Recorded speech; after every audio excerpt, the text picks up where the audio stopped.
بسم اللہ الرحمن الرحیم۔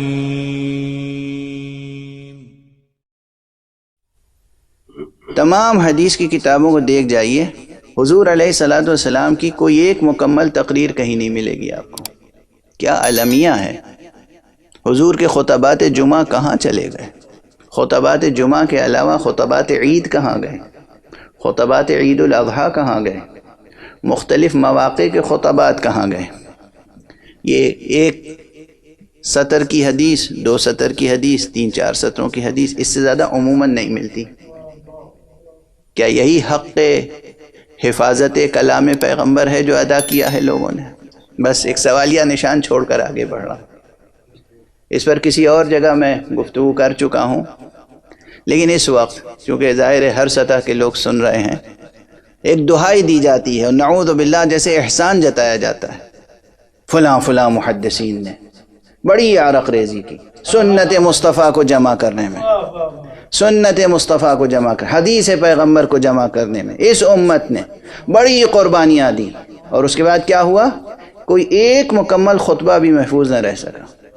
ایک مکمل خطبہ، ہر خطبے کے چھوٹے چھوٹے جملے کاٹ کاٹ کے ادھر منتشر کر دیے گئے۔ اس میں کیا مصلحت تھی؟ اس میں کیا مصلحت تھی؟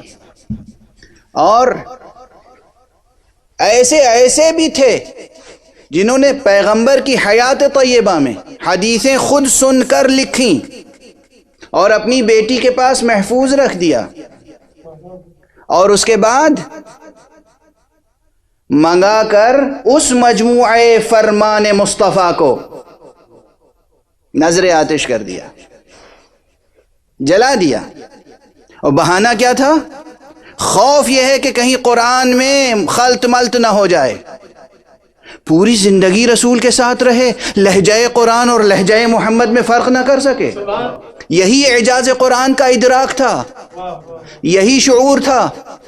اور پھر قرآن کا سہارا لے کر اس پیغمبر کے کلام کو ضائع کر رہے ہیں جس پیغمبر کے لیے خود قرآن نے کہا ہے جو پیغمبر دیں وہ لے لو، جس چیز سے روکیں اسے ترک کر دو۔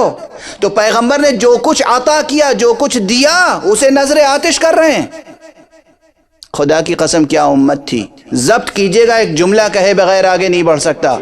کوئی کلام پیغمبر نظر آتش کر رہا تھا، کوئی اس در پیغمبر کو نظر آتش کر رہا تھا جس دروازے پر آ کر مسلسل کہتے تھے السلام علیکم یا اہل البیت۔ کیا تاریخ ہے! کیسی المناک تاریخ ہے! کیسی المناک تاریخ ہے! سیاسی درباروں نے جو تاریخ لکھی، سیاسی مورخوں نے جو بیانات جمع کیے، قلم فروش، ضمیر فروش، ایمان فروش لوگوں نے جو مجموعے تیار کیے، اب رخ بدل جائے گا۔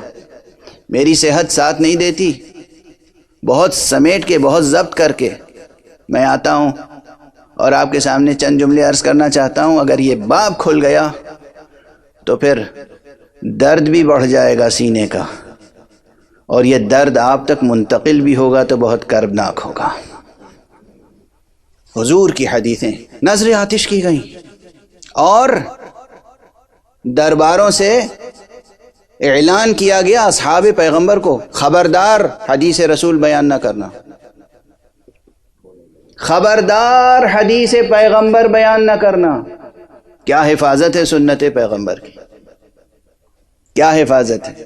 ایسے ماحول میں بہت سی وہ چیزیں جس طرح باقی رہنی چاہیے تھی باقی نہیں رہیں، لیکن جو بات کل میں نے عرض کی تھی اور مسلسل عرض کر رہا ہوں، جن کے پاس نہیں رہیں محرومیت ان کی قسمت ہے۔ ایسا نہیں ہے کہ موجود نہیں ہیں، ایسا نہیں ہے کہ باقی نہیں رہیں۔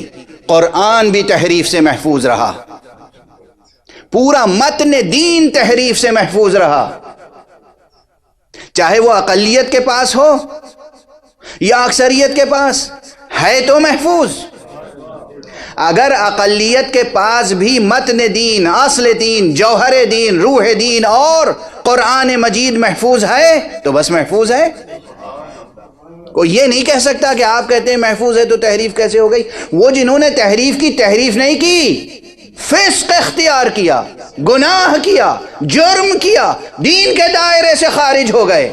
دین کے دائرے سے خارج ہونا یا گناہ کرنا، اللہ نے یہ ذمہ نہیں لیا ہے کہ ہم کسی کو گناہ نہیں کرنے دیں گے۔ اللہ نے یہ ذمہ لیا ہے گناہ کرنے والے کرتے رہیں گے، تحریف کی کوشش کرنے والے کرتے رہیں گے، دین کو مٹانے والے اپنی کوششیں کرتے رہیں گے، لیکن میں وعدہ کرتا ہوں، میں یہ کہتا ہوں انا نحن نزلنا الذکر ونحن له لحافظون، میں کہتا ہوں کہ اب یہ دین باقی رہے گا، یہ قرآن باقی رہے گا، یہ شریعت باقی رہے گی، یہ ذکر باقی رہے گا، اور کردار معصوم باقی رہے گا۔